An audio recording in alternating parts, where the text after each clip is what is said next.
popular fiction type. The other one is Da Vinci Code. So these films belong to the third category. And when we I believe that there are a few serious participants also. That is why I'm delving deep into the theoretical aspects. And after that, I'll go back to the visuals. So please have patience with me for some more time. And the process of adaptation, a few theoretical drops. It's very important for a scholar who's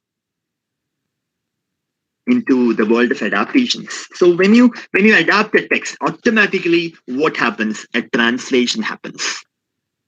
A journey begins from the original to a new version. It's a translation. The words get translated, the sentences, the dialogues, the conversation, the pattern, everything gets translated. And the other one is a reading. And I think it is better to use the word rereading. You are giving life to an original text. That means it's a kind of a rereading. And the third one is dialogization, something connected with Bhaktin and all. Not delving deep into that. Different perspectives, a kind of a polyphony, different layers.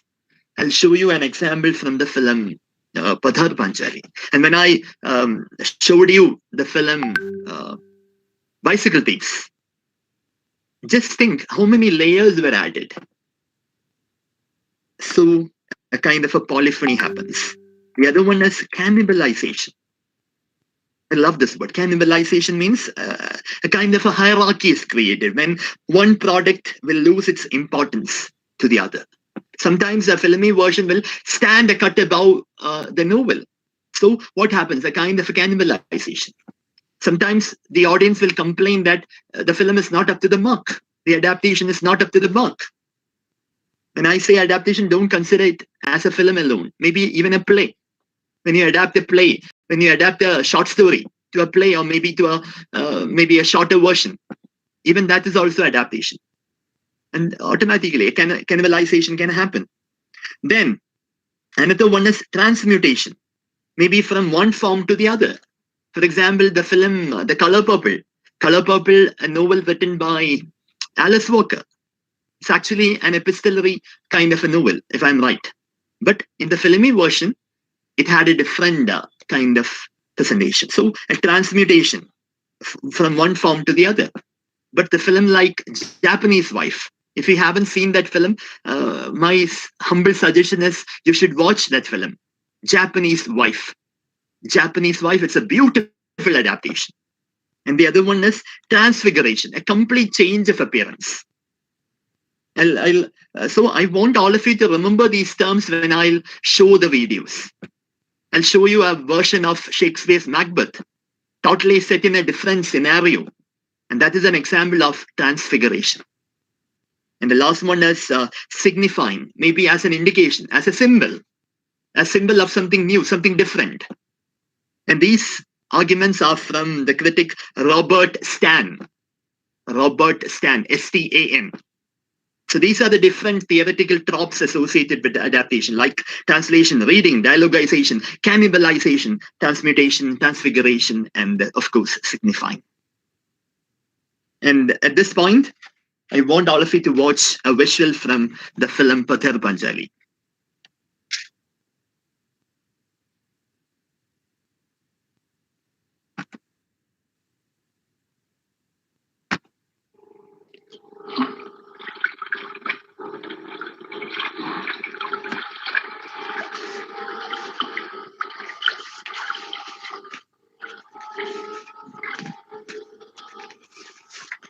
This is a scene in which Durga and Apu, they are going to watch the train, one of the brilliant scenes of Indian cinema.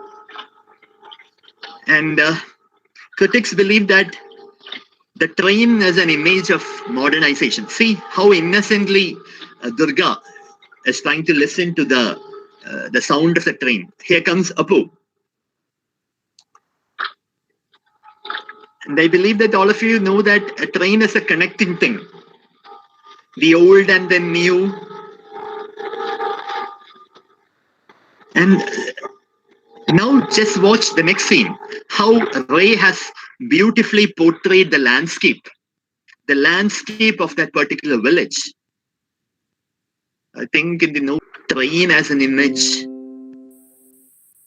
See, nature standing above this young boy, little boy. I think we are running short of time, so let me stop here. And the sound, everything. And I wish to play the second scene also from Badher Panjali, which is all about the death of the elderly character in the bathroom. In the original novel also, it is very touching. And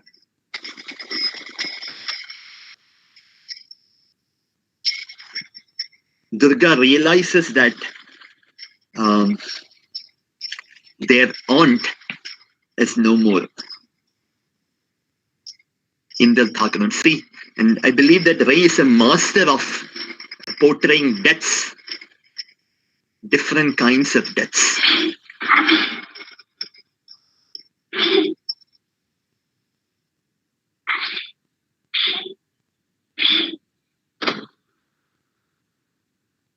Actually, it gives a shock for the audience.